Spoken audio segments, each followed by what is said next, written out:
out and somehow your dog gets away from you, well, they're going to scan it, and then they're going to be trying to get a hold of you in Illinois unless your cell phone number's on there. Yes. So keeping your information updated, I think microchipping is probably, along with spaying and neutering, one of the best things you can do for your pets.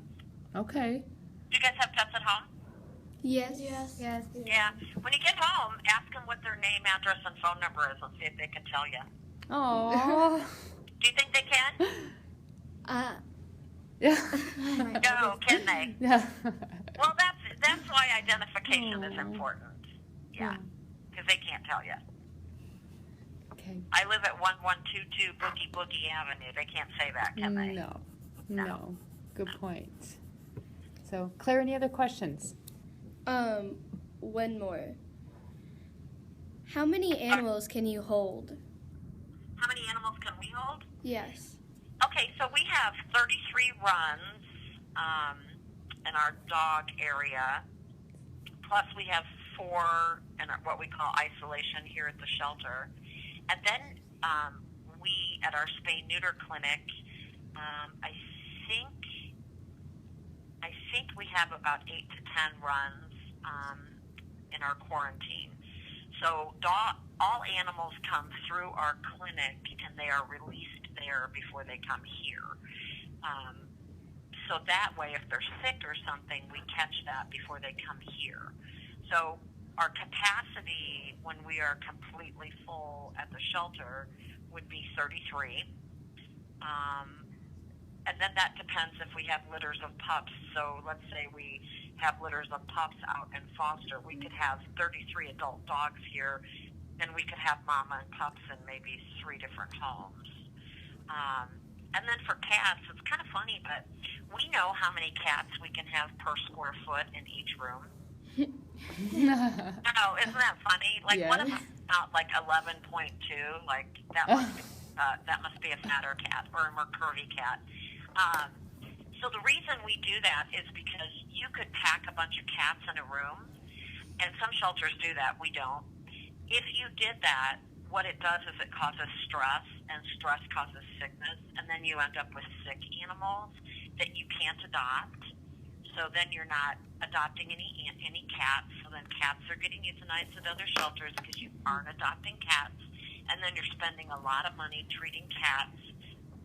When indeed, if you wouldn't have done that, you could have a decent amount of cats per each room, and then start getting them adopted and not have that. And they actually get adopted quicker when you don't have them packed in.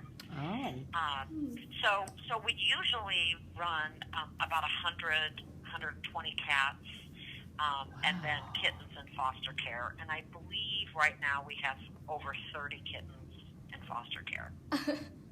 Wow. Oh, Stacy, you're so informative. We have 2 more quick questions. Do you have time for 2 more real fast? Sure. Okay. We're going to switch topics here just a little bit. Okay. Our first question is, what do you have to do to get a dog? Oh, good question. What do you have to do to get a dog? Oh, what do you have to do to get a dog? Yeah. Well, number one, before you even come to get a dog, I think what you should do is be responsible and make sure that you're making the right choice. So make sure that that your lifestyle is where you can handle having a dog. You know, that you're willing to go home and let the dog out. You're willing to do training with the dog. Then I think you should think about what breed or kind of dog fits your lifestyle the best. You know, my husband and I are active people, so we have a very active dog. Do you have allergies in your family? Do you want to get more hypoallergenic dog? So I would research that. And then once you've decided you can make that commitment, take on that responsibility, you can come to the shelter, any shelter in the area. And for us, you have to be 18. If you rent, we do check with your landlord to see what their pet policies are. You come in and meet with our adoption counselors, and they help you find what we call the right fit for your family. And then you spend time with that dog and make sure that it's interested. And then you go through, we interview you, and you do an application with us. If you have a dog at home, we put the dog on hold so that you can bring your dog out, and we do a meet and greet.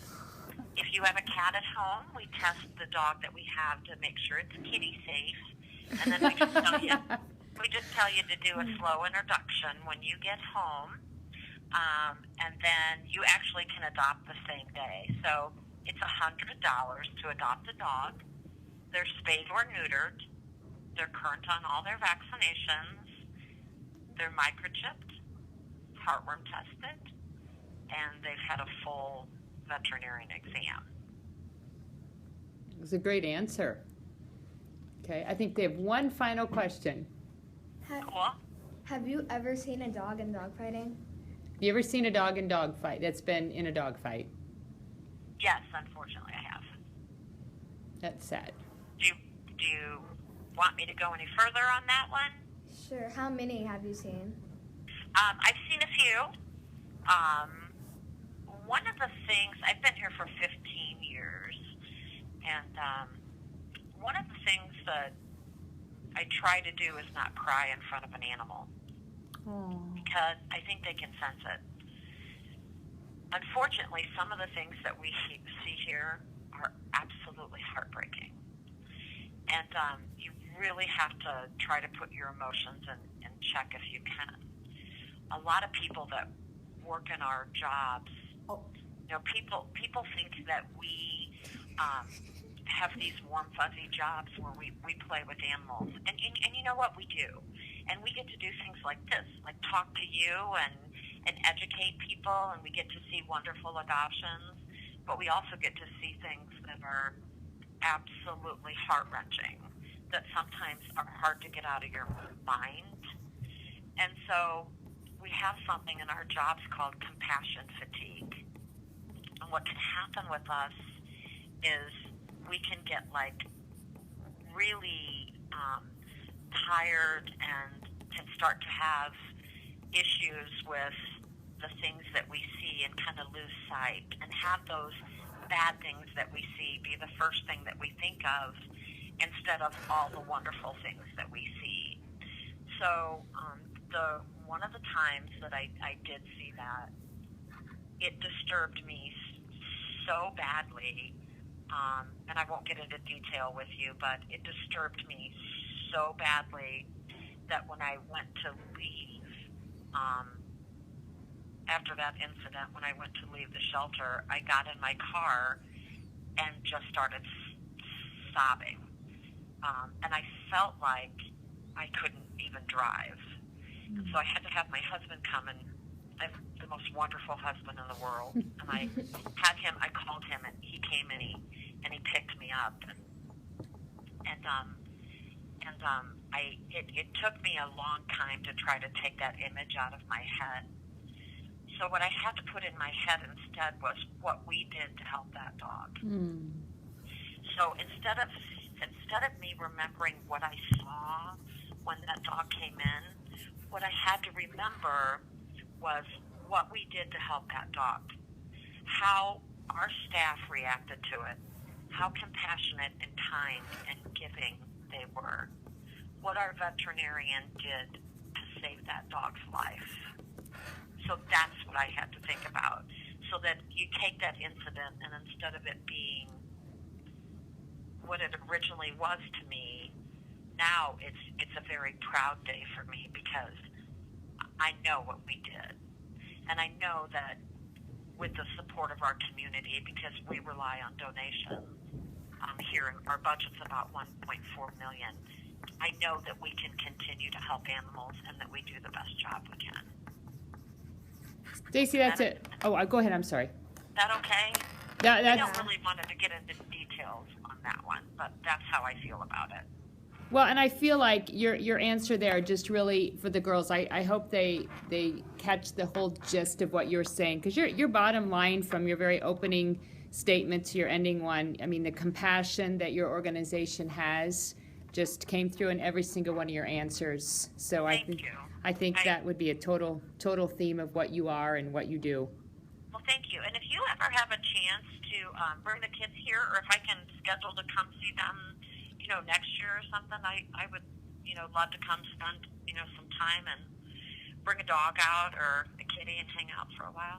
Thank you, Stacy. I will definitely pass that on to the classroom teacher, and just I'll let the girls say their thank you, but just for me, thank you for your willingness to really help young people be informed about what's happening right here in our own Quad City area. So thank you. Well, thank you too, because I wouldn't have the opportunity without you. Oh, So, thanks. and thanks, kids, for calling me. And hey, you can check out our website. It's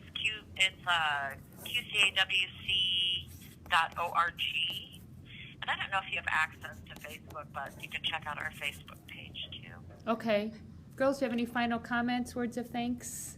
Thank you. Thank you. Thank you. Hey, have a great weekend. Okay, You you too. too. See you later. All righty. Bye-bye. Bye-bye.